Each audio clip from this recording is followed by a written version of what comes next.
What's good with you DIYers? Today we're gonna have a bit of a change of direction. Usually you'd have a reaction video, but the reaction video I had planned for you was getting flagged left and right. However, I got something even better. The gentleman we talked about on Monday's content, Lloyd Laing, who was exposing the Spotify threshold, I had an opportunity to actually talk to him on my Instagram live, and I think you'll really enjoy the conversation we had about the modern day music industry and things that independent artists need to know as they move forward in 2024 and beyond. DIY. One side to the other. You're an inspiration to me as well. You know what I'm saying? Yeah. Definitely. You know, and I just love the conversation that's happening in terms of, you know, because there's business cycles, you know, and every 20 years the music industry goes through this. Like, just go back, look on it coming because remember, before there was anything else, the music business was, as I would consider, an artist-centric business. You know, artists would go on the road, play their little guitars from town to town, you know, every destiny. And all of a sudden, once radio came in, then the radio groups realized, okay, we could control radio. And so artists had to, if you want to be played on this new medium, hey, we had to go there. So they always use this new medium as a carrot stick. Yes. You know, same thing came back 60s, 70s. You know, you had the folk, everybody doing them thing, doing their own music, and then all of a sudden, big labels again. Rap. They always find a way. Everybody's selling them CDs out of the back of them cars, and you know, you could go here at 42nd and 3rd and go find this man selling them CDs every Friday on the dot. All of a sudden, by the time we look, you know, late 90s, it's all corporate. Yes. They only scrape up this thing. So what's happening now is that they didn't realize that, you know, the internet would have decentralized the music industry the way it has. You know, and then COVID created an entire new generation of artists who they don't even know how to sell music, but they know how to stream. They know how to market, whether it be by buying the numbers or whatever. They know how to, you know, get the vanity numbers because that's what the business has been set to, a vanity number business, you know. And it's crazy now because what is happening is that the music industry has been caught flat-footed once again, as it was in the 80s, as it was in the 60s, as it was in the 50s. And now they're trying to mop it up. Now they're using a vehicle. I don't know if anybody see this, but there's this, and I'm not, you know, allegedly, but I mean, the paper trail really looks good. Yeah. You know, they're buying up, you know, reputable tech companies to use as special purpose acquisition vehicles and mopping up all of these innovative tech companies that coming along that might just shake the footing on what they have. Yeah. Because we need to realize this, they're 5 years behind the consumer demand. Yes, they are. You can see it by the type of artists and the type of marketing that they do. It's always like they see something that works. Like, let's say specifically on TikTok. Right. They see something that works, and then it's like the people who started that are not even doing that anymore. Nope. So they're always behind the curve. So they're always behind the curve. I mean, listen, when the biggest drawback I saw, and I say this all the time, right? So there was a period, and it always happens where there's going to be a format that happens to come out just before they're ready to accept the format. And that format that they held back, just like how when they had VHS and they had Super VHS and we didn't hear anything about it. You know, you have these formats that come out, and then Blu-ray, DVD, okay, download cards. They killed download cards so fast because that would put money in the artist's pocket. You have to understand that business is not about profit.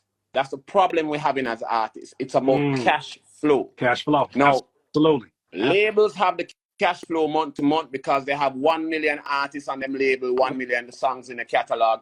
That dribbles down to the PROs or the publishers, who then dribble down to the artists. Now, that when you take that step, if you're looking at it, that's between 18, 9, 6 months. Artists still have bills to pay between the 1st and the 30th. How do they survive? And of course, we're not saying that artists out there who have good catalogs not making good money, but there are times when you get squeezed just trying to get that the unexpected. I mean, if you're running any kind of a small business, which I compare independent artists to, you're running any small business, especially if you have a brick and mortar location, any number of things can happen that can flip your entire business on its head. I'll tell you this, for myself as a small business, I had two very, very bad advertisement months with Facebook because of the iOS changeover, where they removed the ability to trace anybody who use iPhones, and they had to opt in for the privacy. That screwed up so many metrics, and it almost leveled my business because of how much money was being invested. That one decision. Let me tell you something. We have at my company here, where we do a lot of marketing and a lot of market research and data analytics, we see the algorithms changing every 3 months. And we have seen a very, very consistent trend in why the algorithms are changing. Because once the algorithms, because you see, indie record labels have built and designed teams, some serious indie labels out there have designed teams that they watch the algorithm every minute. I mean, that's one of the things I'm paid for and to give advice on. And once these algorithms change, they're changing their marketing strategies. Now, think about it like this, and you've probably heard this connotation before. A 40-foot subway, 40-foot truck trying to turn in the middle of a highway compared to a Ferrari. Indies are beating the labels at their own So game. true. So true. Right? So true. And of course, you have mom and pop stores that's still in the system. They might not be selling a lot of numbers, but they're selling comics and other things, and they'll sell a few records. And if you come in and they like the music, and those records are out there. Artists are selling records, artists are selling merch, they're selling download cards, they're selling USB cards. I mean, there's still, that ability out there. But labels can't figure it out. All right, how are we going to monitor download cards if everybody can sell download? That's the future. Yeah. And that is what's going to unlock cash flow, month-to-month cash flow for artists. But again, everybody can stream, but can everybody sell? Well, and that's that I keep telling, and this is the one thing that I kept making a point when I removed my music from streaming. What I told people was that it's not about me taking my toy and stubbornly going home. This is me saying I'm going to become a direct-to-consumer business where eventually streaming will come back into the picture. But what can't happen is that I put my music somewhere where it feels like almost like the Dollar Tree. It feels like a 99-cent store. And then I also on my website have it. It's like, no, that's almost like having your stuff on one of these wholesale websites and the public has the same access. Why would they need to even go over here? What's the value in going over here? So what I'm doing is I'm understanding how to run an actual business. And what I found myself is that having too many focuses and not enough people on my team to maintain these different departments spread me too thinly. And it put me in a position where it's like I can't maximize in any department until I let go of one, sacrifice one, and then place the focus here. So for me right now, the things that I'm learning right now in real time, I basically transferred the knowledge that I learned in my last 9 years on YouTube, because I was an artist before then. In my last 9 years, I had to learn how to run a business, which I didn't learn before as an artist. In doing that, I transferred that knowledge over now to where it's like emails are one of the most important data points that I could ever get, because of the kind of conversations I can have offline that don't need an algorithm, right? That don't have an algorithm to disrupt that. The SMS text messaging, like these are things now that I have more value for. And because of that, I'm structuring a business model that says I'll be in a place where I'll create cash flow. And then I can also use some of that cash flow to delegate responsibilities, have employees, and then even have a department that's the Curtis King streaming department. But what I have to do right now is use exclusivity to build up as much value possible for the people who are like I had 8 people buy my album, my last album, for $100. Never happened ever before in my career. But when I did that, I realized these are the most valuable listeners. And it's not 1,000, it's not 100,000 of them, it's 140. No. I did the metrics and broke it down because, I have seen the industry change rapidly in the last 4 years. Okay. And when it came down to the point where, you saw a lot of artists cooped up because of COVID, we had to look back on the numbers. And on average, you know, we realized something came out of the blue because, you know, out of every adversity, there's always a silver lining if you look hard enough and you push through. And what we realize is that on a minimum, what will it take an artist to survive, irregardless of whatever the music is, what he's doing, if he's touring or not, whether his music is streaming, what is it going to take for artists to make a median income that can pay his bills and keep the water on? I mean, that's all we're talking about first. Just minimum wage, like that. Listen, just start there, right? Not even minimum wage. Not like even that. We're talking a livable income. Livable income, right? You know, we keep saying, you know, this 14,000. Nobody can live off of that. Like, let's stop telling artists this thing that, oh, let's get a minimum wage and then, oh, we're okay. No, it's not, because at the end of the day, much you overhead. go to the barbecue beside your cousin from college who is doing 55 grand, and you're going to feel like, oh, I fucked up. Like let's talk the reality to the artist them, and let's talk it, right? Yeah.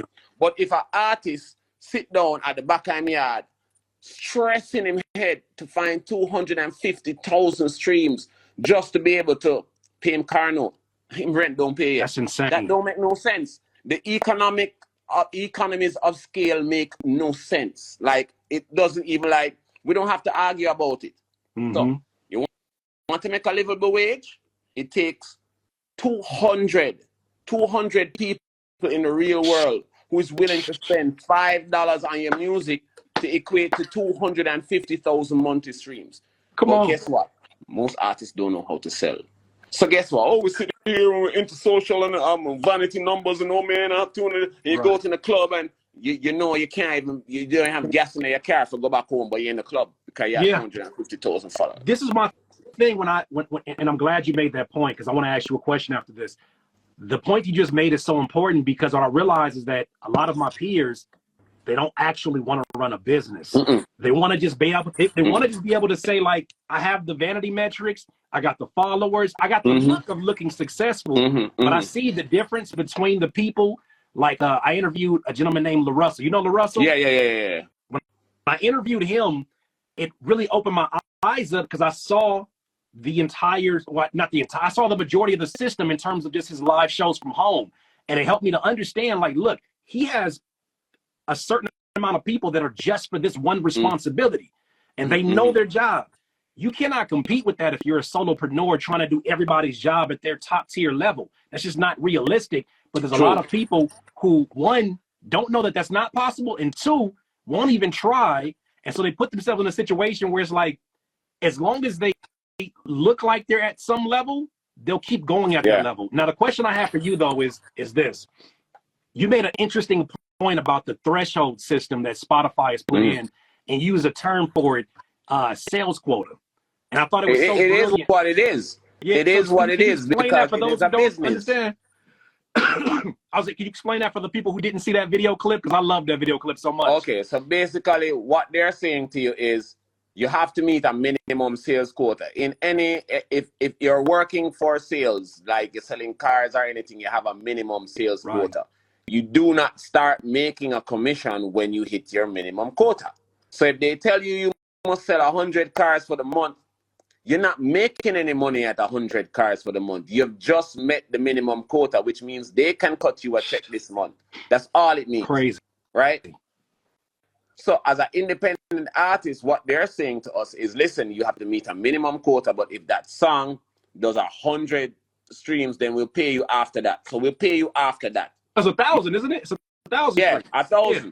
But we'll pay you after that. Now, at the end of the day, that doesn't add up. It doesn't. The metrics don't add up. And I say to everybody, like, you know, even though we're here looking at it and saying, cause Spotify, you know, I don't think, honestly, from my standpoint, that Spotify, Apple Music, or any of these were built to be active revenue streams. No. Because they are not active revenue streams for major artists.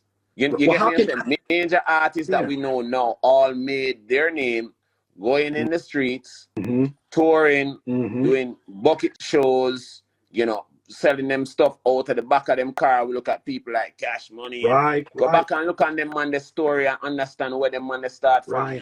and all them man they sell them thing out of the literal back of them car. No, you tell an artist to do that now. Oh man, what you trying to tell me to do? Go on the corner. Work. I say walk down the road and go sell some download card. Oh We're man, asking you what to you trying work. to do? But look, you're asking them to do their job, which is crazy that they don't even want to do their job. Because an artist is a salesman. An artist is a Yes, you walking are, salesman. yeah. You don't like that? You don't like that terminology? That's what you are. Yes. And if you're a salesman, you're not walking and selling, then you're gonna be a broke salesman. And that's all it is. That's the reality. That's the reality. Like we need to be real with the artists them so them understand. Say, yo, somebody out there telling them the truth, dog, because we all like the whole system is selling them a lie. We got to stop lying about this. Like, if you don't know how to sell in life, like forget about music. If you don't know how to sell in life, the woman you propose to is gonna say no.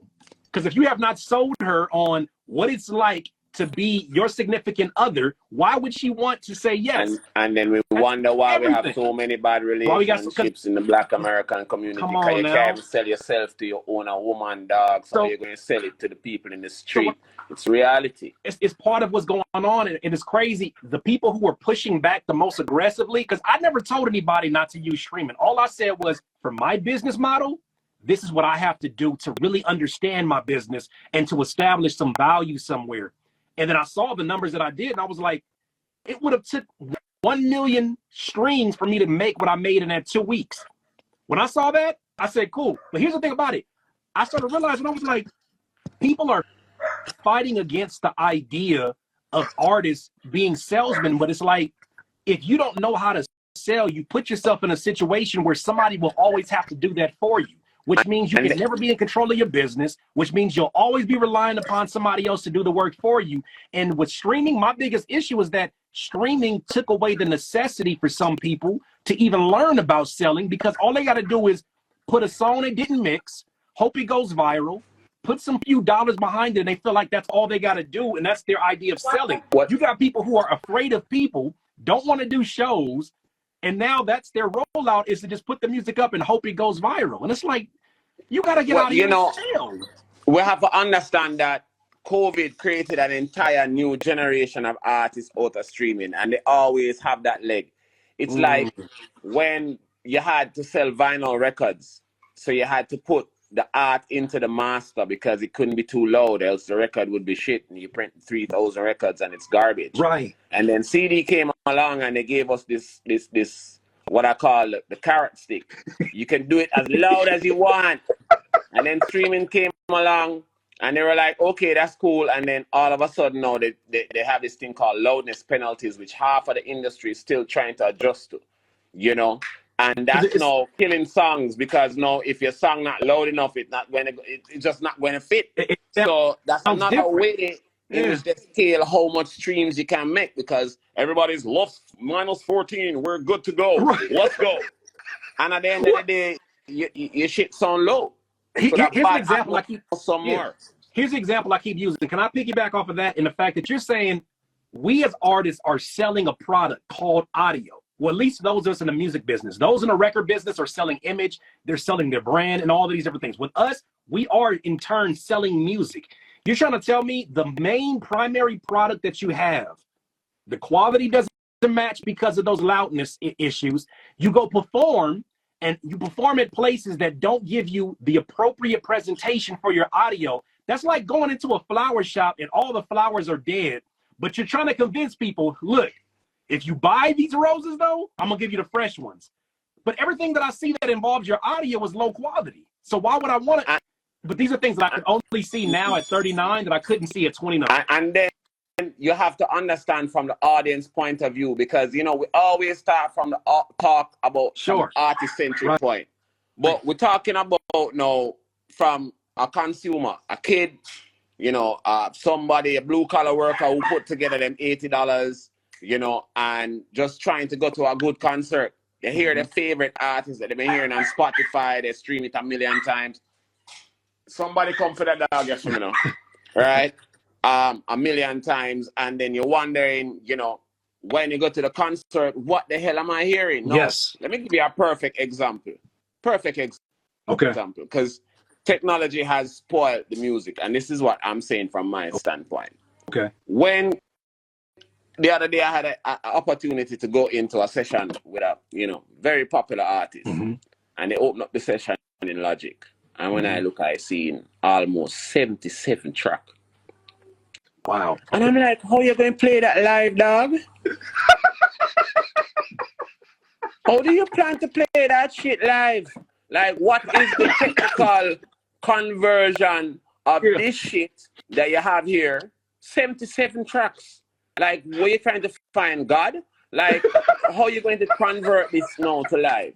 And then now, it's true. You hype these fans out there who willing to spend $80, park them car for $50, risk them insurance, spend another $100 in the club waiting on you, and then you come out and give them a 14-minute trash show. And you wonder, because you have 77 tracks and can't convert it to a proper premium performance that fan to a proper premium experience. And then they it's not about wonder why people are not buying tickets anymore. Like, why are rap tickets going down? Why are the streams going down? Because you're not giving a superior product. When you're giving a product that doesn't have value in its live presentation, doesn't have value in terms of not value, but doesn't have quality that people are expecting, right? Even people who don't know any better, they expect to see this artist of theirs, which is a more experienced, seasoned artist. They know what quality sounds like when they hear it. Right? Exactly. No matter if they're listening on, of course. Like, but when you put folks,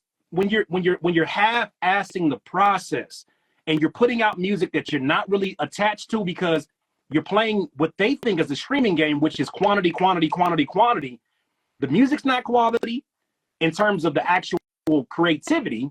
The music's not quality in terms of the export, the actual file itself. And then you go perform that terrible set of steps, and then you expect people are supposed to just keep paying for it? I can't understand where is the craft. There's no more craft. There's technology in the music, but there's no craft. Like, no craft. Let me tell you something that I learned back in the days. Like, there was always these opportunities called bars and bass, right? Okay. And what it was is an artist could have bad like yours. You bring him into this AR session, and now you put him into bars and bass, right? And the bars and bass is one simple thing, one basic thing. And the bars and bass is you with a bass guitar. That's it. Give me a second. Yo, wanna stop it nice, no man? Yeah. Thank you very much. I'm at home and so, no worries. Passing through. Like, yo, no worries. Oh my God, I have a house full of girls, man. We're great. Like, I'm grateful just to be able to talk to you today, because I'm telling you, I just did the video yesterday, and we left a comment, and you said you would love to do an interview, and I was like, I didn't know when it's going to happen. So no, man, anytime, man. Anytime I'm willing to share the information at any point in time, But one of the things I would always say to young artists, any song you have is bass guitar. Put it to a bass guitar. You understand? And if you cannot perform it out of your heart, go and practice it. Because hear what now? Sometimes that is all you're going to have to perform to. That is all you bass and bars. And if you can't perform to a solo instrument, you're going to need melodyne, you're going to need an auto-tune, you're going to need to bring this whole rig just to put your voice across. It don't make no sense. Like, pack it up. You got a song. Yeah, man. You don't have a song. You have a great producer and a great engineer is what you have. That's all you have. You don't have because you see, what we forget is that back in the days, music was a translated experience. Let's move back before and everything and get back to what music means to us. Right. It's a translated experience. A man take his emotions, put it on record in sound. You hear it, and then because there is something authentically relatable about that song, it connects with you. We need to find that back, bro. We need to find, people wonder why Rod Wave, like I sat down, Rod Wave, I took a look at this guy called Rod Wave. He's happy, my good kids, but him sing songs that, I'm like, why does this guy sing all of this sad stuff? Yeah. But at the end of the day, it resonates. There's an audience that finds it authentically relatable. And until artists get back to that, bro, we're going to be here with disposable music. And that's just my take on that. But I really feel like, and I say this because this is the genre that I'm in with hip hop. I feel like hip hop is not dying. Hip hop's going back home, right? So If hip hop started in the boroughs, if hip hop started in these places where people were able to put these very original and authentic ideas right from their home with whatever equipment they had, what they're doing now is that it's coming back home, but now the technology's better. So I started realizing, so I do shows in my living room now for the internet, right? Instead of doing shows in venues now. But I noticed the quality of what I do at home is better than any venue that I'm probably going to go to, because it's going directly from my microphone over the music, and you hear it almost like it's being like almost like you're getting it straight off my desktop, because you are. There doesn't exist another medium where I could do this live, and it's like that. There are great venues that have great sounds, but when I look at that, I'm like, and on top of that, I can give you the best video experience with that. Cool. So now I have this thing where when you watch the performances, it looks like it's edited, but it's happening in real time. Yeah. And I look at it all the while, you know, I'm thinking, yeah, okay, so this year is the year of decentralized, right? Okay. There's a lot of experiences that we learned that can work from COVID that artists can take on now.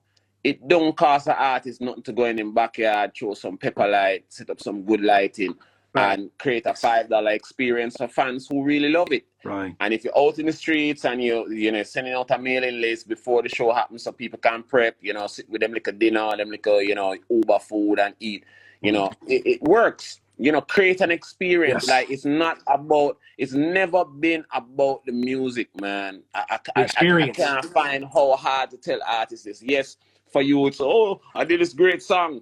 Yeah, so, okay. You have the song, what's the experience? That's like telling me I have a good cut of steak. How you going to cook it? That's what it is. You have that's a great example. Great cut of steak. All right, Oh, so man. how you going to cook it now? Because the eating provides the customer the experience. Yes. And so I would never forget the importance of the experience after what you just said. I feel like you have some of the best analogies. I love your analogies. That one right there is so on point, because everybody out here who's making, there's a lot of with the internet, we have so much more access to people who are making great music. exactly. But the question still stands. The question still stands. So what? Why does, like, so what and what? All right. And if that's the case, we have to now go an extra step. Then you made an amazing piece of music. That's awesome. But people will scroll past you and go look at a funny video just like everybody else, unless you create an experience where somebody, like you said, when you're eating a steak. I remember the first time I had a bad steak and the first time I had a great steak. And it's a big difference between those two, where you're like, oh, this is with horseradish and all this. I was like, I didn't even like it at first. And I had that, I was like, oh wow, that's what it's like. It is what it is. And we have to break it down to what I consider the most common basic denominator, so that people can understand the root of what we're trying to get in any message that we're putting across. You know, you have a good cut of steak. Okay, how are you going to cook it now? You know, and where we are now in the paradigm of the industry in terms of how artists are approaching music, you know, it is streaming has, and somebody called Sydney for me now, streaming has always been a passive revenue stream, right? Yeah. And that's first of all, it has always been a passive revenue stream. Artists currently, the new generation that came out of COVID, they know how to stream, they know how to create music, they know how to distribute, regardless of quality. They just don't know how to sell. They have never been taught to sell. And I keep saying this to people that we can't kill them. But one of the things that I saw the other night, like I went on a little campaign with some artists and I'm standing back in the background, you know, doing Christmas. And I realized that thing, and I was like, this don't make no sense. So this is what these artists have to do. So back in the days when I hit the road with some CD and I want a little backpack, you know? Yeah. Yo, Curtis, check out my thing. New music. Next person. Spot that exec. Next show. Yeah. You know? And I watch these guys doing it now and I pity them, bro. Like my heart break for them. Because watch it now, Curtis. Yeah, man. Hey, Curtis. Yeah, man. I'm Lloyd Laing. I have a new single out now. I want you to check it. Yeah. Are you on Instagram? Yeah, man. Follow me on Instagram. You have Spotify. Yeah, man. Follow me. And then you walk away with nothing. No fucking email. Nothing. You know what's funny? I would argue this. This is gonna be funny to you. They know how to sell, just not for themselves. They know how to sell for Instagram. Yeah, man, and they know to sell for Spotify, and they know to sell because at the end of the day they have nothing to sell. So they're out there, and now the problem is that you've been a commission salesman all this time for with no commission. You're on commission. First of all, you were on commission first, but now you have a quota.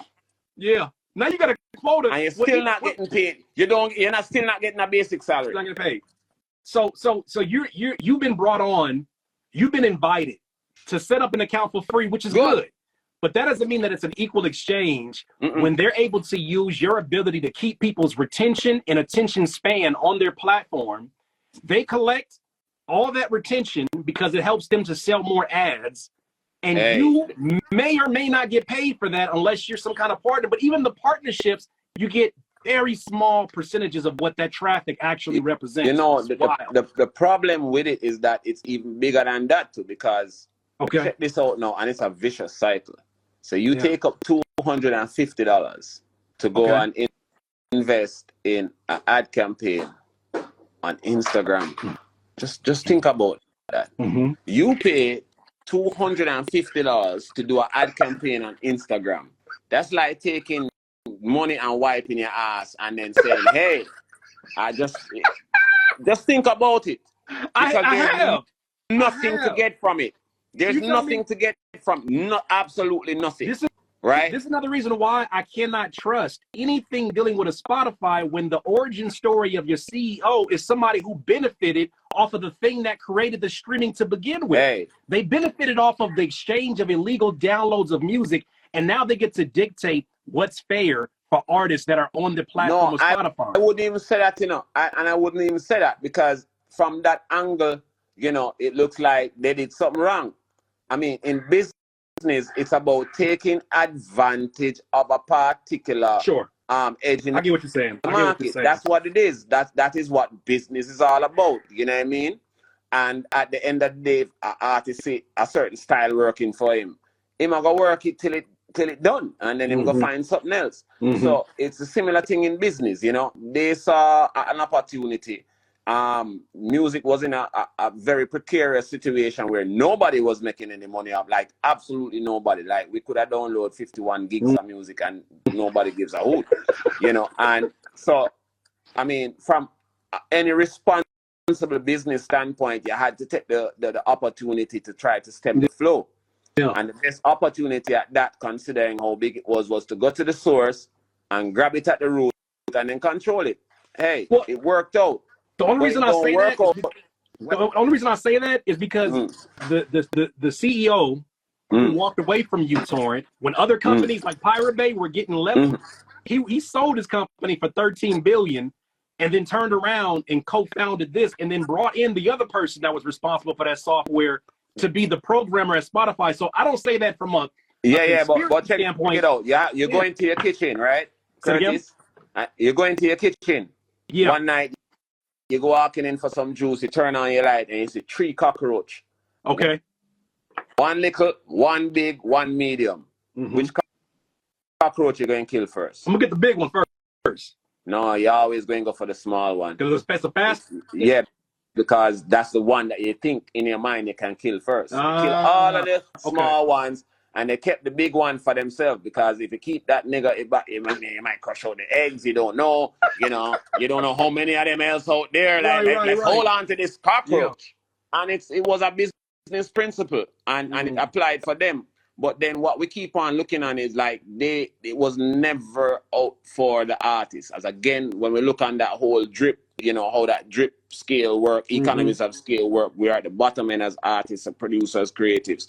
So it was a business decision for them, because we would have come to them at the end of the day, like, what those bands, were doing.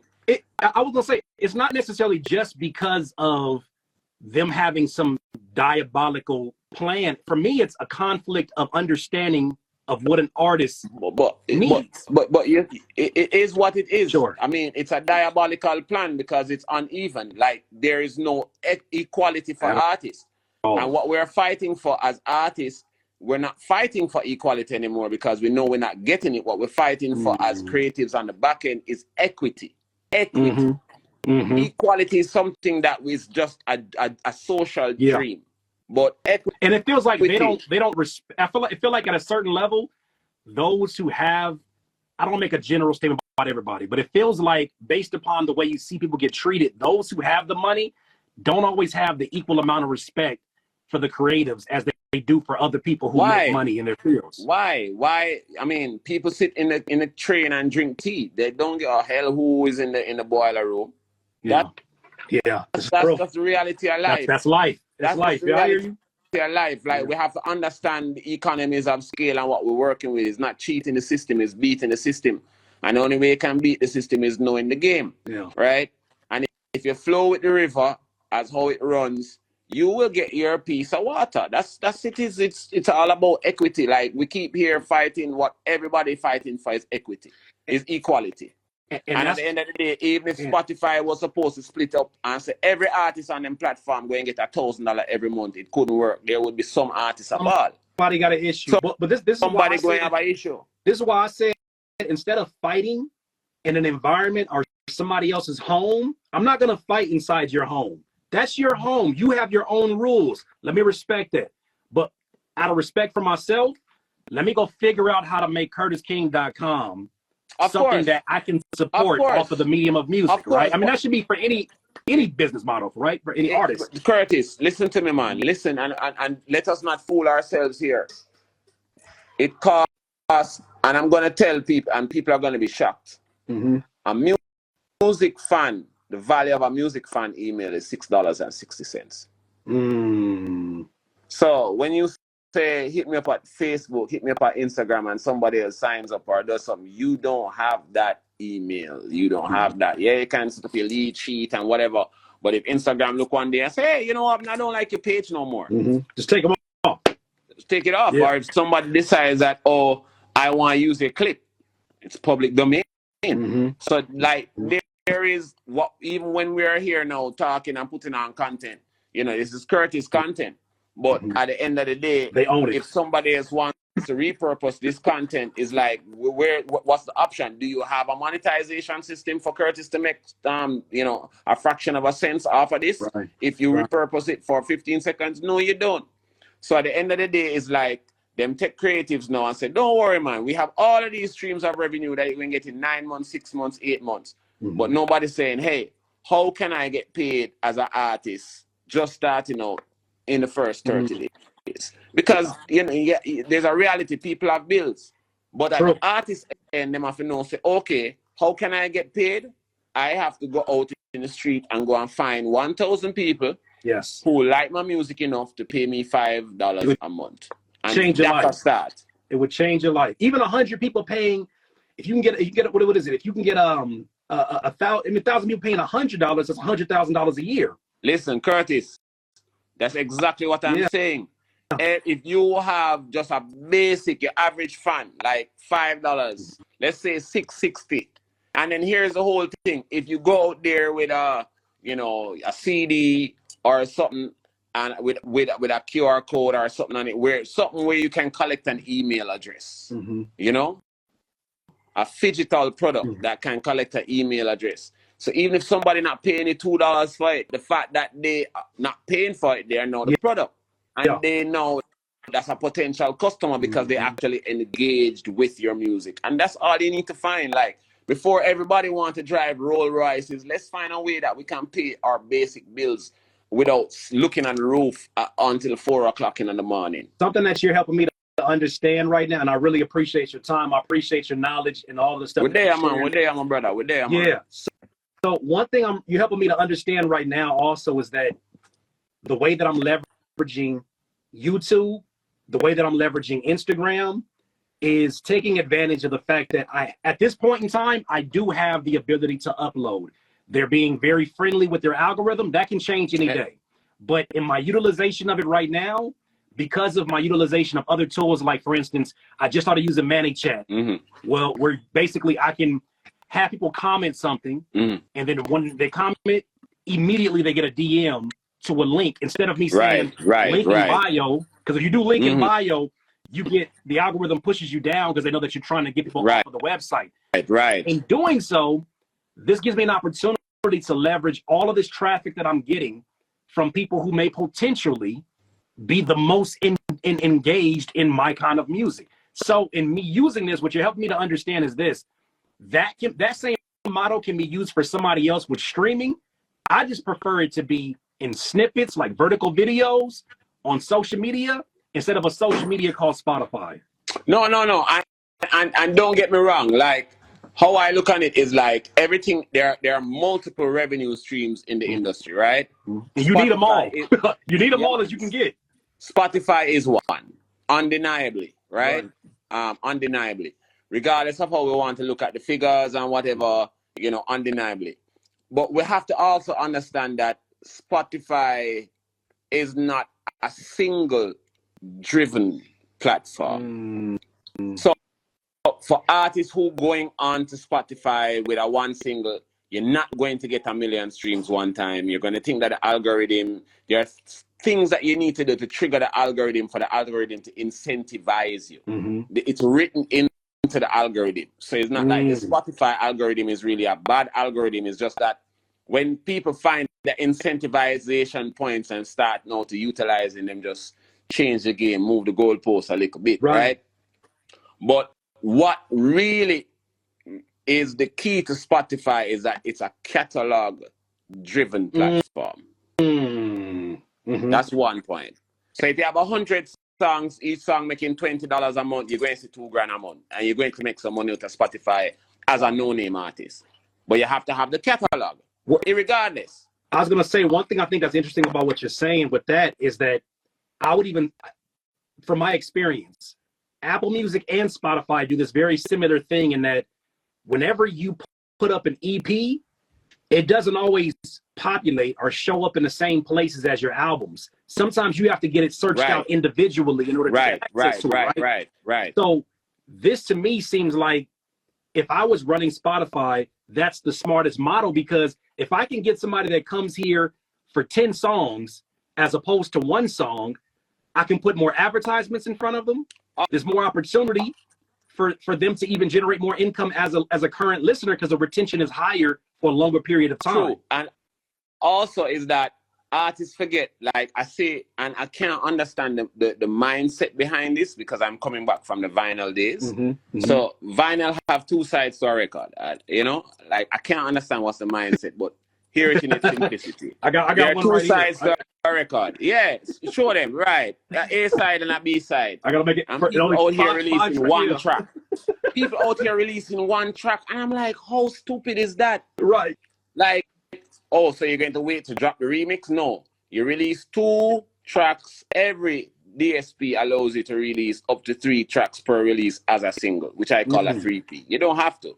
You release one version of your song and you release a totally different version of your song on the other side.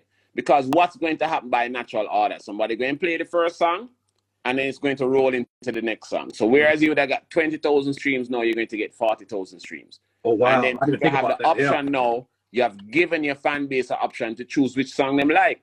And also when you go and pitch that project to playlisters and whatever, they have an option to choose from. You are killing your option. You give me one song and it sounds like fart. No. Next one sort of, all right, now I'll give him a chance. But you give me one song that shit, me just have to shoot it to shot. Yeah. And that's it.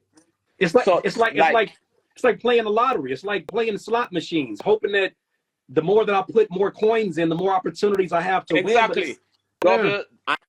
And then for emerging artists who starting out on Spotify, that's the best thing to do, because you're putting out 2 songs every time you're dropping a release, which means that you're bulking up your release, you're bulking up your catalog. So for example, if an artist or a producer or a label decide to focus on an artist across the course of 9 months, that guy going to have 18 songs, which means that he'll be ahead of the average pack, because it normally takes 32 to 35 songs to break an artist. Not even like, oh, he's just to break an artist, it takes 32 to 35 songs. So if you can push out 18 songs across 9 months, and then within the first 18 months, push out 20 to 23 songs, you're going to find a hit, you know. You're going to find a breakthrough single, at least something that moved the water. But by that time, because you have 20 songs, 20 projects out, just for argument's sake, each project having 2 songs, and just on the basic average, right?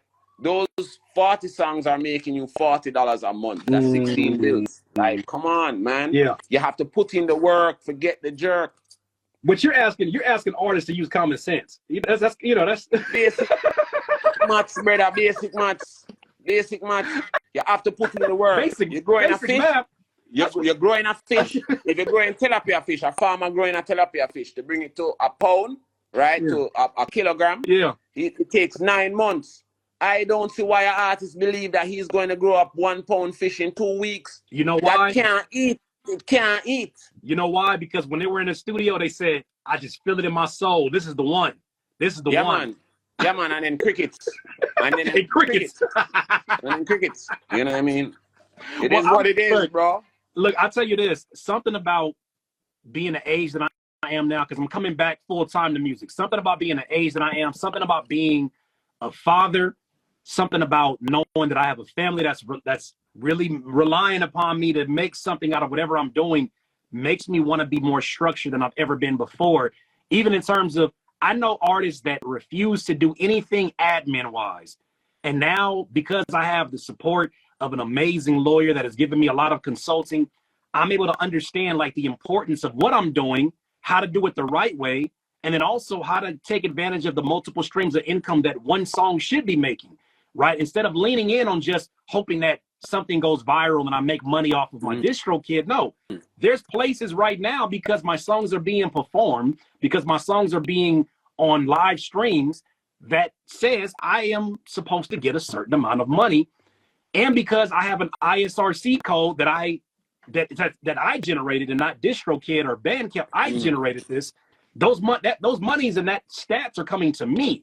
But it's things I didn't know any better until now, where I'm like, okay, it's a lot easier to learn these things when you're not responsible for also teaching it to other people. And over the last 9 years, I've been doing so much teaching. I haven't had an opportunity to like take a break away and learn more and more and more. I'm always learning, but not at the rate that I'm doing it right now. So talking to you today, I felt like was fast forwarding a 4-year college course in this. No, man, listen, man, we're just sharing the knowledge, you know.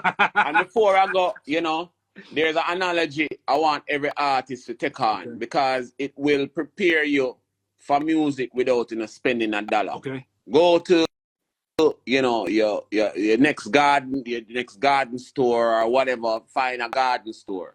Okay. Don't take up a plant. Find the seed and plant that. Plant. It must be a fruit plant, it must be peppers or cabbage or something. But plant those seeds. And you say if you can grow it and you can eat from it, then take on the music business. So what I love about that's a great analogy. When I talked to LaRussell, I asked him, I said, why is it when you have a new album, you don't follow the traditional model of putting all of your promotion on that album? He said, if you wanted a tree to grow, would you only water a branch? That's right. There, bro. That's right there. Like, you just gave? Because you see, I grew up on a farm, you know. That's my background. Okay. Farm in St. Elizabeth, Jamaica, right? And the two closest things that I see related, and people might not see the analogy, but the two closest industries is farming and music. Farming and music. You know why? Because if you grow a good orchard of trees, they will feed you forever. Just like got good catalog of music. If you create a good catalog of music, they will feed you forever. Love, my brother. That's what I'm currently like. If I understood that in my 20s, I would have approached my music career so different. Because trust me, tell you, brother. I made a lot of music, and I made a lot of great music, but because the music was so concerned about this album's going to be the one. This is going to be like, this is going to, if I thought about like long-term, which is something now I care about more, I'm thinking about catalog to where I'm like, all of this music is original. I'm not using anybody else's samples. I'm producing a lot of it. I'm mixing it. So a lot of that overhead doesn't exist in the same way that it would for somebody who's like always relying upon somebody else to know when they get fed, or no, having a middleman that tells them, I'm only going to pay you every 3 months, right? Having that kind of control that I have now over my business is making it so much more doable to actually generate income off of a catalog. But the catalog is where it's ultimately at. So now, 2 days ago, in the middle of me promoting my new album, I said, I'm going to try something for the first time I've never done, which is promote a song from 9 years ago. And that video goes almost as good as the new one. But no song is an old song. No song is an old song. You're right. There's 8 billion people in the world and somebody never heard it yesterday. That's facts. That's facts. So I always say to artists, they have 5 songs. Mr. Laing, we need to find another song. And I'm like, yo, rotate them, bro. Keep rotating the old songs. No, somebody never heard the song yesterday. It's always a new song. There's no old song. Just look at what happened on TikTok. How many old songs blew back up to people making like 20 million off of one old song that they never made $15 off of when they did the original. Ghost City DJs had a song called My Boo, and there was something called the Running Man Challenge, and that made it go higher in the charts than it did when it first got released. Yeah, I mean, look how many old songs are coming back. It's just a generational thing, and I keep saying to people, listen, good songs never die, bro. And artists get frustrated every day. I have a good song. Them come to you, I have a good song. And I say to an artist every day, say, yo, good songs are made every day. Only great songs get played, bro. That's the reality of the music industry. Good. And I keep saying to artists, they put out the music and then them get 147 streams for the month. And I'm like, bro, you have to understand, nobody fuck with you until them feel you. You have to make people feel your music. It's about, in a world where everything is fake, news is fake, booty is fake, food is fake, road is fake, cars are fake. You're buying a Benz and there's a Renault engine in there. Yeah. Like, what I'm saying? Everything is fake. The only thing that can stay pure is music. Yes. Because it's the only thing we have left that it can be authentically relatable. And that's the only thing that builds hits right now. Because people need something real to hold on. Like, they don't in business about genres or whatever no more. What's the mood? And it's past mood now, because we did that during COVID. It's about, how does it make me feel? What's the experience? And Maya Angelou said, people don't remember what you said, they remember how you made them feel. And that is it. It's not, and that's always the thing, I always say to people, you come into a room at the end of the evening, is how you leave that people most remember you. Yeah. Even when people, not to make it morbid, when people pass away, the stories people remember are about what they share are about how that person made them feel. Always. I mean, That's your legacy. That is how the world works, I mean, frequency is what it is, and we live in a world of frequencies. You understand what I'm saying? And at the end of the day, everything comes down to where, I don't know who is here, but from your partaking in music, it's a religious experience, Yes, it is. And I tell people that we have a responsibility, because it is written that on any day that the revelation coming, is the singers and players of instrument Jah going call first. So we have a very great responsibility once we decide we take up this music thing.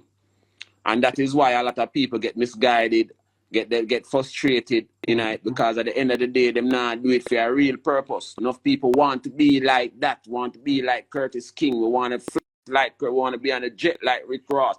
We want to, nobody not saying, I just want my little piece of the pie. And that piece of the pie, I keep telling artists this as well. That piece of the pie, there's too many artists that are looking for a one-size-fits-all model that's going to work for everybody. And that's just, that's not, you don't need that. You just, like for me, when I saw, okay, I am an artist before I am a producer. When I saw that I had an album that was able to sell up to $4,000 in sales through using the Even platform, and it was predominantly instrumentals, in my mind, I said, oh, the best is yet to come because I haven't even got back into my groove the way that I want to. So exactly. And then I haven't even showed my catalog in terms of my marketing. So I thought about that and I said, I found what works for me, but it doesn't have to work for anybody else for it to continue to work for me. And so whatever my thing is, once I figure that out, it's mission accomplished. And I think too many artists are looking around and they're like, well, that sounds like a good idea, but is it going to work for that person, that person, that person, and me? And it's like, that's not your responsibility to figure out what's going to work for them. If you know what your system is and how to get your piece of the pie, what works for everybody? No, because everybody have expectations that I call it intellectual masturbation. Them have an idea, yeah, man. Intellectual masturbation. Okay, what is it? Them have an idea in them head, and if you tell them anything otherwise, you're against the dream. Oh wow! You know, and then when it fails, nobody was supporting them. Nobody not going to support you in a pipe dream. You understand what I'm saying? Because they wouldn't support it. You wouldn't support somebody who walks up to you with no plan and they tell you, I can make you $1 million. I don't know because who you are. No, because nobody, and I'm telling you, like, you have to look at the soul of the people that come into, you know, and saying they're artists. And when I say that, I don't mean it like in a spiritual sense. You have to look at, like, are you really into the music for the love of music? So if tomorrow you had to have a work until you're 87, listen, I see artists here, you know, boss, when them 80 something, you know, there's a group here called Jolly Boys, and them just they love them, and I'm going and pinging them thing, and they want Grammy or Grammy nominated or whatever. 80 odd, you know, touring the world, like at the end of the day, 80 odd, like go look at them up, man. The Jolly Boys, man, one of the greatest inspirations in terms of music, man, to show you. So listen, stick to itiveness to this thing, and it was the love of music. Them just do it at this stage of the game. Hey, it's not about signing or anything. Because that gives me so much encouragement, because that is what I envision for this. When people say, like, when I have elders that tell me, when are you going to give this up and like get into like some real business? And I'm like, I don't think you understand. What do you mean real business? What do you mean? Exactly. First of all, it's an insult to my business, but second of all, it's like you're talking to me as if this is a means to another end, and I don't see it that way. I see this as this is part of my purpose and what I deliver, my message, how I help people. Like, this is my purpose. This is my gift. So for me to just switch from that because of how it looks, and I think that exists more in rap, and I feel like that's changing.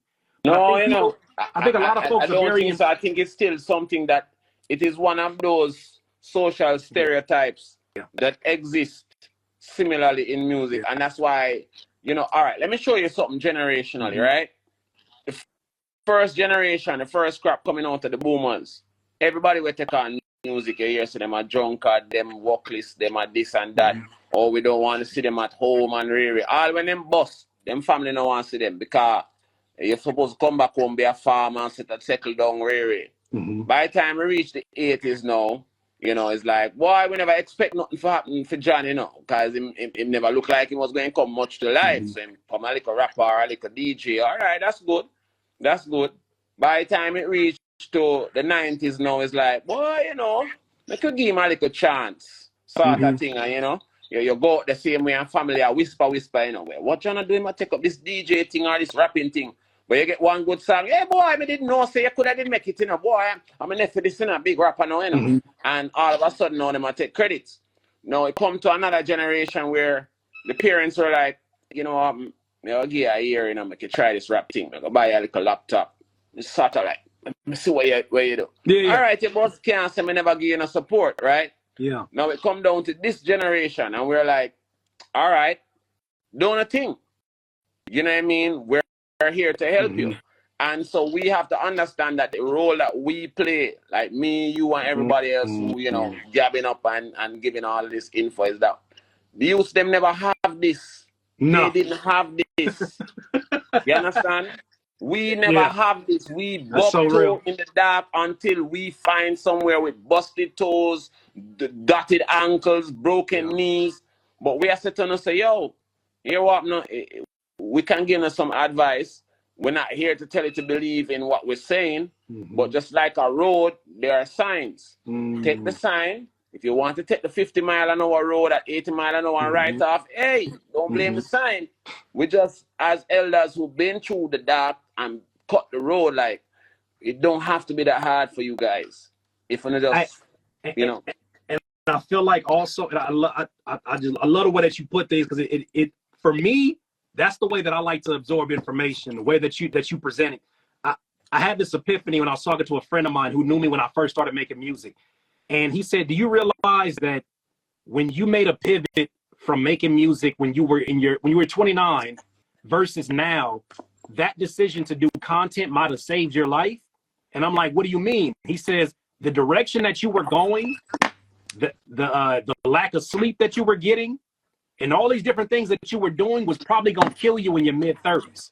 He said, oh yes, this pivot that you made, he said, this extended not only your life, but now as you come back to music, you operate smarter because you're not operating off of brute force and just trying to force success. And like you're not working harder, you're working smarter now because you know better. So now, people, you know, at this stage, you know what I feel? I feel a level of like vitality and energy I don't even think I had in my 20s because I was so stressed out about what the future would hold. Why? When you have so many trees to plant on this open lot of land that you pick out for yourself. Yeah. Listen, man. Because I didn't know any better. I said this all I know the while. better now, you know, but I didn't know any better then. How many artists out there right now that we don't know, never seen on tour, never seen them on the road, nothing. And these guys have planted 300, 400, 500 trees that making $10, $15 a month. We don't know them. We have never seen them. We would never even care to hear the music. But they have taken the time, like everything else, just like with your savings. You know, you put in a song in the bank. You put in a song. Every song is $1, but everybody looking like, hey, I never get a stack off of that song. That's foolishness. Yeah, that song earn you 10 cents. Put in the bank. 10 cents compounded interest. Music. And this is how the labels make their money. Is that we have to understand the concept of compounded interest, man. That happens in music. That was my first video I ever saw from you. Was you talking about the new music business? Is about the microtransactions? Yeah, man. Every mickle make a muckle, man, and every dollar make a cent, man. Every cent make a dollar. You understand what I'm saying? We have to understand this, and that is a passive revenue stream. You go out there, you connect with new people. That's where your top shelf dollar is. You can sell some merch. Out of your 1,000, you might have 100 people like like your crowd who, every time you drop a thing, they be like, yo, Curtis, to $50, run it. And you make a money off of them 20 people because at the end of the day, no matter how many fans you have, it's 20% of them are going to provide the 80% of your income. The 80-20 rule. And I think if the average independent or upcoming artist understood how little people they actually needed versus what they think they needed to make a living at this, first of all, they would operate a lot differently. They would stop trying to put coins in the slot machine, hoping to make $1 million off of one move. They would have a lot more patience and understanding. Like, this is really, when you care about this is going to be a marathon, and you should want it to be because you want more time to play the game and more time to build a catalog. I'm grateful to be at a place where now I can create all the music in this room, export it, put it up directly on my website, get it pressed up outside the house, go downstairs, perform it, and then go see my son in the next room. That is a luxury I would never take for granted because I know how hard it is to do it the other way. But now that we're living in this time, it's like there's a lot more tools that I didn't even have 10, 11 years ago. Exactly. And yet the music is still, like, the music we're producing now is shitty because people trying to rush the music. You can't rush the growth of a tree. What's the rush? Exactly. Like I keep saying this over and over to artists, and I say it time and time again. And I just said it again. Every song is a tree. Plant it. You finish a row, plant the next one. Right? And just keep, because at the end of the day, that is how it accumulates. The real... what's the value in Spotify? Because I realize even though I'm here and I keep like, sticking them in the bars and chucking them in the back. But at the end of the day, like, there is still an advantage to these platforms, And the advantage, as I said to people over and over again, Spotify has a lot of advantages that, especially as a new artist coming out of the block, you have to know, but people don't take advantage of. You see, everybody look on Spotify as a streaming network. It's not a streaming network. It's a social music media. And I said this over and over. And people are like, what are you talking about? Like, what foolishness you talk about? I can't, nobody now follow like more than sorry, listen. Yeah. No, but there are a million producers, there are a million people. Like when we're talking, I got tuned into your music just through here. Then I went on to Spotify, started following you. I play your Spotify radio. You know what I mean? I'm like, okay, I'm tuned in. So you win a new fan. You know what I mean? And at the same time, because of that, I was like, yo, I like this dude. He's multi-talented. And here we are now talking on your podcast. All right? And so at the end of the day, that collaboration is what created this standpoint. And that's what it's great for. Finding and discovering collaborative points that can expand and create cross-marketing opportunities for your music. That's it, bro. I tell you what you're saying, especially because I'm getting ready to start writing some music, because today's one of my recording days. I tell you what you're saying brings so much comfort to us as artists, because it is overwhelming sometimes. It can get overwhelming for artists, especially when I have to realize a lot of stuff that I learned is because I went to content creation college over the last 9 years. So I got my doctorate in it because I spent time with it. So the things that I suggest to an artist feel so foreign because they never had to do it. But if you're going to be on YouTube and be successful, you had to do some of the things that I'm learning, that I know how to do now. True.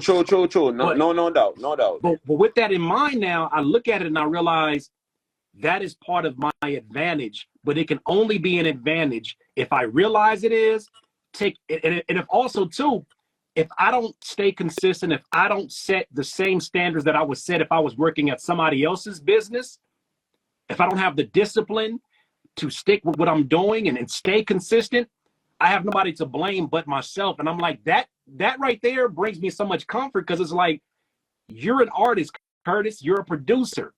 Make art and produce it, market it, do your due diligence to sell it, repeat, and go right back to what you're doing. And you said something very important right there, saying, What's that? Curtis, because watch this now. See, artists, I keep telling them, say, stop working on single by single by single. Because you put yourself under immense creative and business pressure. That's like pushing yourself between two rock stones at the same time. Don't do it. Just absolutely. You are going to burn out. Yes. Let me tell you something that people don't know. There are 30 people right now on your thing, right? 20 of them have stomach issues. The other 9 can't sleep at night. I'm not asking nobody about that. Because the artists, them working the wrong way. So them do a single this month, then they might try the 3 weeks promotion, they might try make the 6 weeks thing for Spotify, and then gone again, and them don't get the time for promote the single because them have to be in the studio, and it don't come out, and the algorithm and it dip, and then everybody's just like, rappers, no, don't do that. Go into the studio once every 3 months and do 5, 6, 7, 8 songs, as many as you can do based upon your budget. Or break it down into smaller responsibilities. Maybe tonight you don't need to do 20 songs. Maybe just do 2 hooks. Literally put away some time and some space. Right. Like a 1 weekend. It can't kill you. You can tell your wife, your kids, like, they understand this, bro. Right? I have an artist who has like 3 kids. He's a pilot, record label, but he takes 1 month. This is all we do with the program. 1 weekend out of every quarter. And we lock down and we record. Bro, it's a total lockdown session. Like nobody now leave till we're done. The producer is flying back to go and mix it after that. But we're not leaving until we have 3 or 4 or 5 songs that it down. What that provides him? It provides him the mental space now that all him have to do for the next 3 months just make music. Is do what him I do. Because live his life and then get back to making music. The team now go back. The team. He gets to actually get a break now. So he can take a month. Go and think out. If we need him for video interviews, radio, whatever. So, but guess what? We have 5 songs, and we have the ability now, because this is what, you know, we do. Like, we take those 5 songs, put them in the street 1 month before we decide to release it, test it, and then we pick the 2 songs them that we want to release, because if the general public in the street tell me I like these 2 more than the other 3, then why am I going to release the 3 that I feel I'm going to give the people what they want? And so you save yourself a lot of money in marketing by actually spending a month before you go out there. And peace of mind. And I think and that peace of mind. an artist, so when you see that Spotify, so we say, oh, why is Spotify saying to us? Yeah, so when you see Spotify saying to us 6 to 8 weeks for release, there's a reason. It's not because, whatever. It's because it gives you enough time to even go and do your market research in the streets. So you have a month that you can release it, but they're basically giving you a month leeway to go and do your market testing and everything. Take the 5 songs in the street. Why are you just going to take the one that you feel in the studio and everybody's like, vibe, and everybody want to go in the yard right now? So yeah, man, that one, man, go Curtis. That's the hit.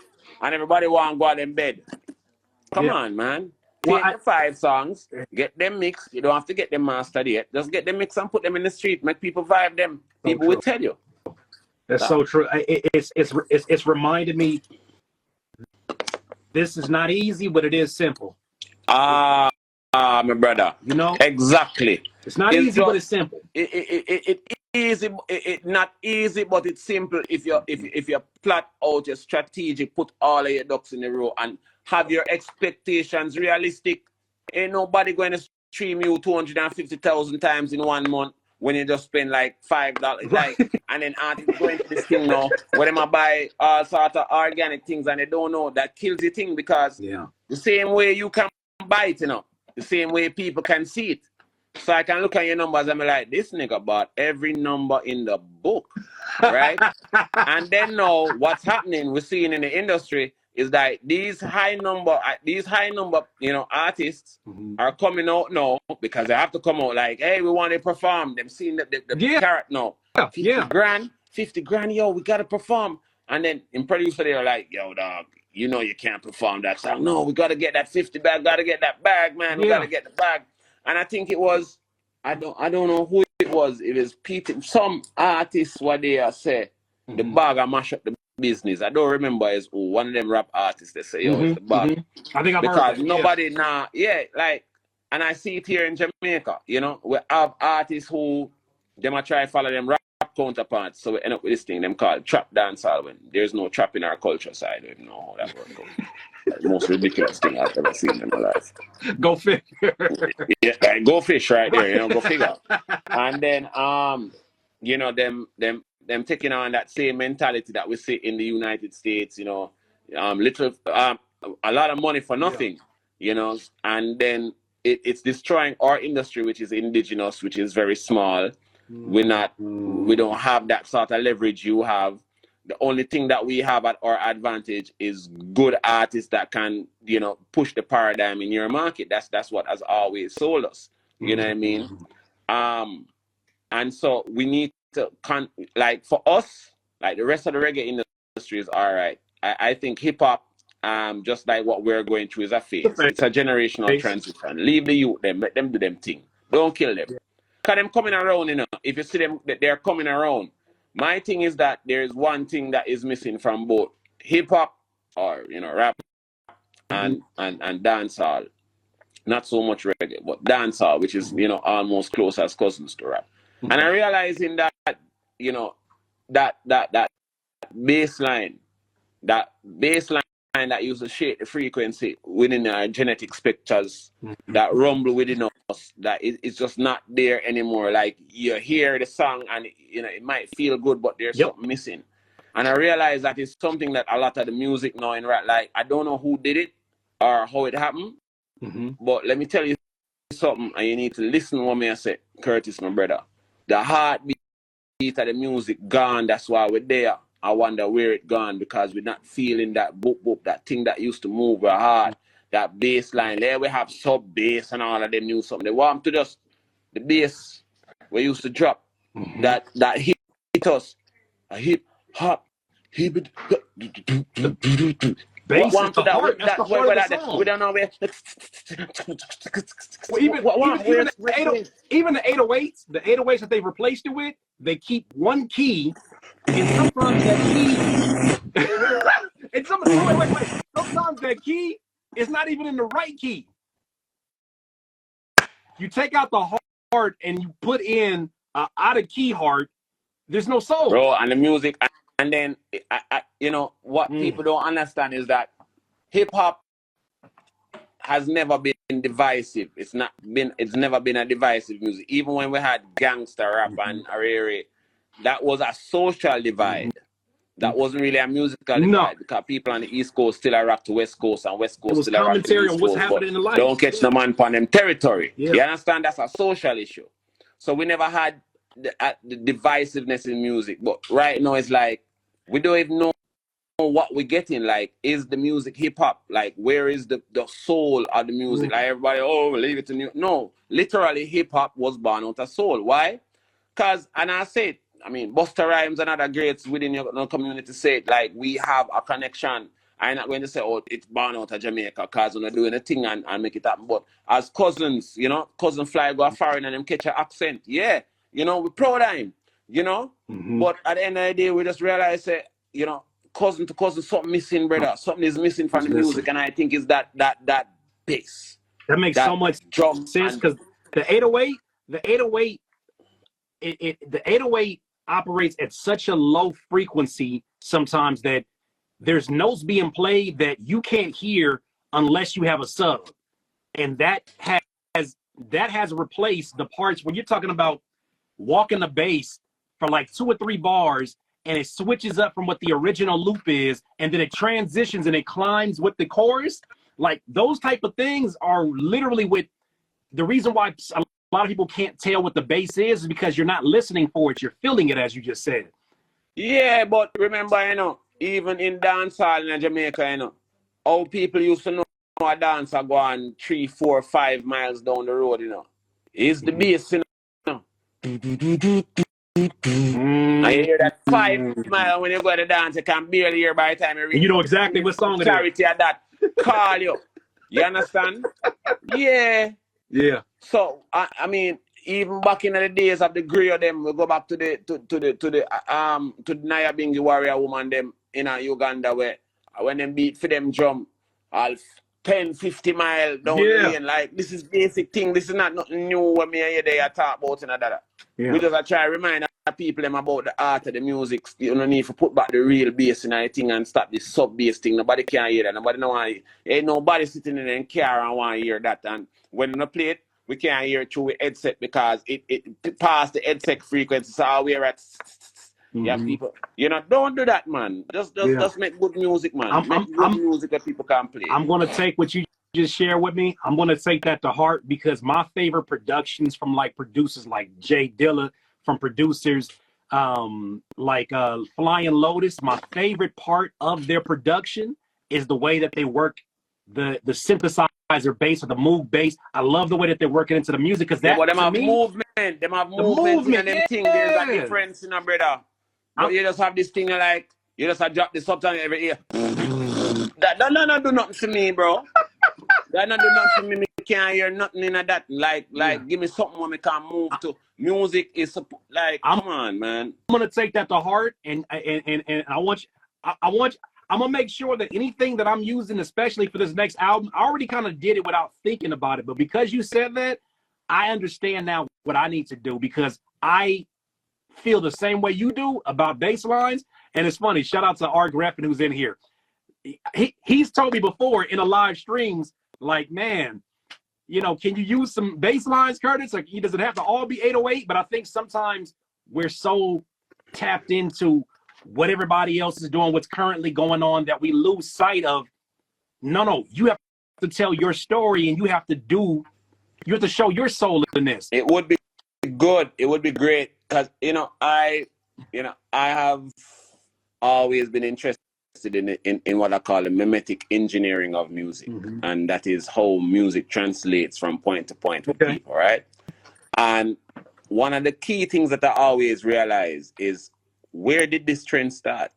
It would be interesting to know where did this entire trend start where we don't have that bass drop that we used to have, that real solid? Like, it would be interesting to know, when did we lose that key?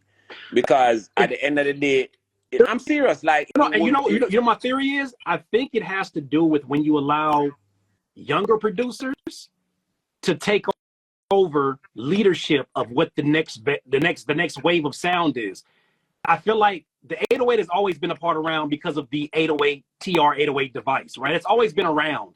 But I think the lazy utilization of it comes from producers who don't have music theory knowledge or musicality, and it's the most accessible things for them to do when it comes to bass. When you don't know the key of a song, but you're able to find one key, you can keep an 808 the whole time in there, and it's a lazy way to do it, but it's also accessible. And if people see success off of being lazy, young people will do that continuously until the wheels fall off.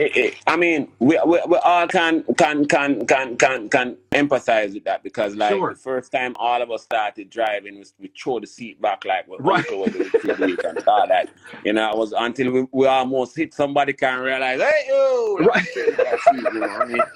Put on that belt, you know what I'm saying? Right. We were laid back, you know, doing that spaceship stuff. Yeah. But you know, I just think that is why it's important for people like, you know, yourself and myself in the business, in our different areas where we're doing, to try and talk truthfully to the youth. Because I think this generation, they don't like being dictated to. And when I say it to people like that, they don't like to be indoctrinated. Like, give them the plate and allow them to pick the rice from the peas so they can taste the coconut milk. Great point. But you have to tell them truthfully, so they know what them are going to pick sense from nonsense. You understand? And they're intelligent enough. Them not dunce like with parents, and them not dumb like we. Yeah, that we have to. No, I'm serious, man. Because I didn't know better. I didn't know as much as they know now. I didn't know as much as that when I was there. Listen, our kids now have more disposable income than we did, and if you really look at what they do with their money, I mean, if we grow them well, they're a lot more resourceful than us. Yeah. You know what I'm saying? Yeah. So at the end of the day, it comes down to respecting the generation. We as parents did not grow stupid kids. And at the end of the day, if you see a kid coming into the music industry, have a good sit down and talk with him and give him a good guidance, because that's all he need. You might never know. That kid might, you know what I mean? And we also need to take into the situation, Curtis, that there needs to be no leader in how the music industry change. You doing your thing, I doing our thing. Collectively, we sit down in the room tonight and we know, say, boy, we're on the same page. And you know what that means? That collectively, cross water, the industry is going to rise on the same level, because if every man doing the right thing in the right corner, spreading the right message to the people in their community, then water go rise. You understand me? I say, so the standard of what we are doing go rise, as long as we impart the knowledge to the youth them honestly. I tell you, there's this a generation of youth them, we need to give them the benefit of the doubt in the way that we would have wanted our parents to give us the benefit of the doubt. And that's all me I say, because trust me, well, the generation is a great generation. I mean, some of them putty like hell, but you know, for those who will listen, me I tell you, there's great young people out there, and we need to support them, brother. I was gonna say one thing that I noticed with them that has helped me to mentor when I do the mentorship with younger artists and producers. The biggest difference I noticed with them, my generation came up, we wanted to know how to do something. They want to know how I did something. Yeah, they see more benefit in seeing what customization, what specifics to you, and why did it work specifically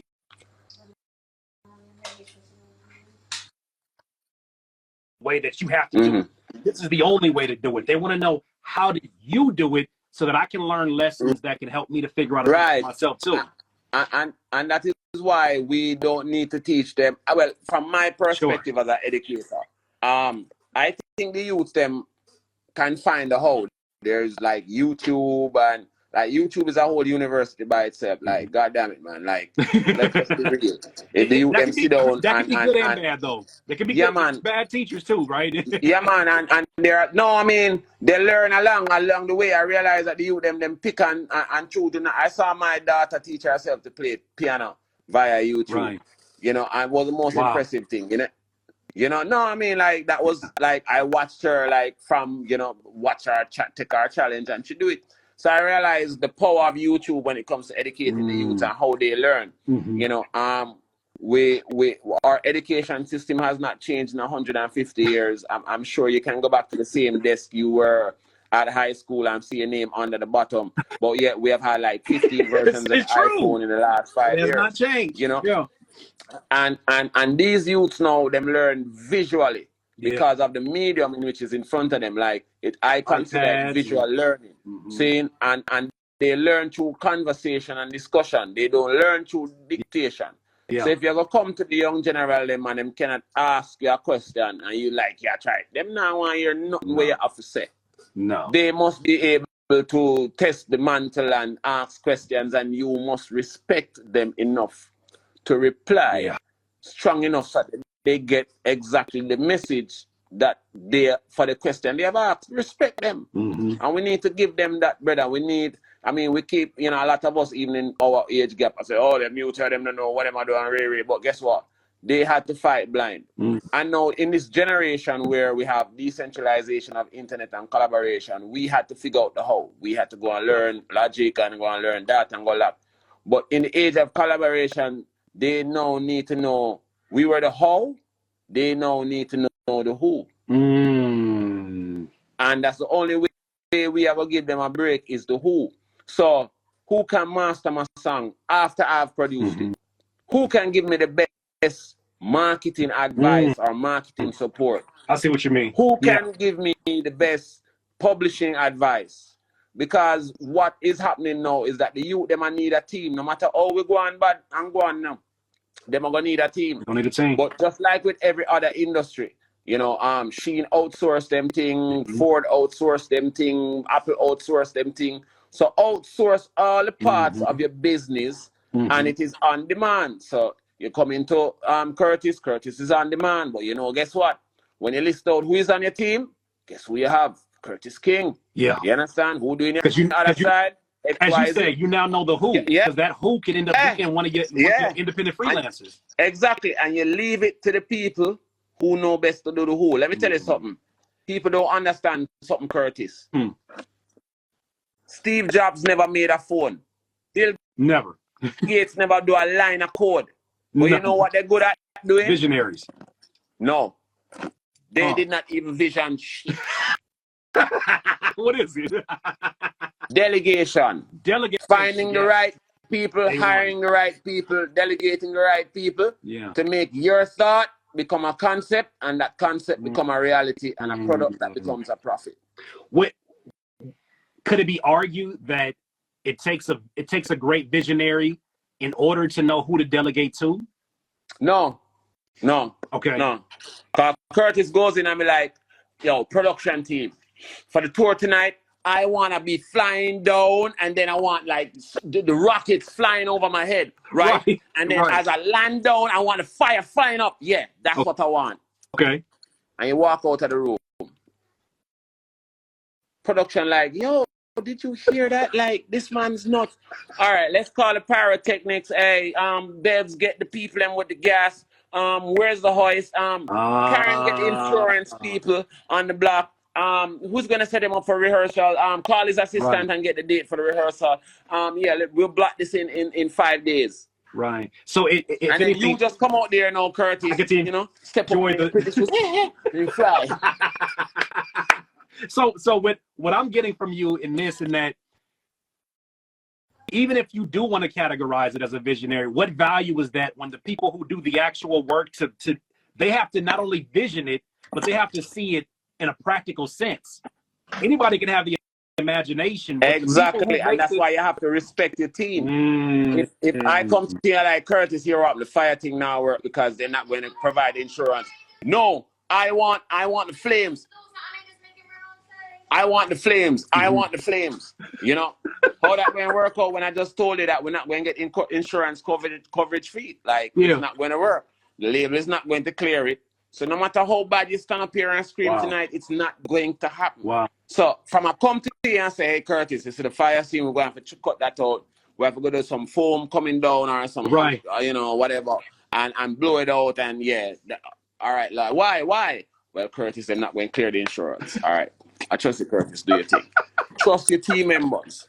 Trust you. Look, how can you hire people and then you want to micromanage them? You hire Rick Rubin to come and produce a song, and then in the studio, hey Rick, I don't think that sounds good right there. You have never worked with this man before that has done like 40 million odd Grammys. Right. But you want to come in and micromanage. Then you hire the PR person who she just did work for Justin Bieber, but she decided to do it because she know a friend of a friend that know Curtis. So he decided, hey, I'll do some work for you. Right. And you're like, well, you know, calling her at 5 o'clock in the morning. You know, I think we need to take the promotion this angle, bro. Let her do what she's great at. That's why she's in the room. And that's why a lot of artists coming up right at the cusp when they're supposed to break, lose great people on them team, and then them flutter like a fucking wounded fish. Because it's their own undoing. Respect your team, man. Their own undoing. And if you can't respect your team, these are the people, like, literally, these are the people that carry you on your back. If one of them move, you're going sinking in the water. Yeah. Respect your team, bro. Yeah. Man. This like, is what there are two families you have in music, and it's your team. Your team. I had to hear this today. I had to hear this today. This is powerful. This is powerful. And like for anybody who's asking in here, I'm going to save this conversation, put it on my page. You can go revisit it. This was a unexpected conversation, but it's full of just nothing but gems. And Lord, I really appreciate all these. No, man, anytime, my brother. We're there, man. We're there, man. It's one love, you know. DIY.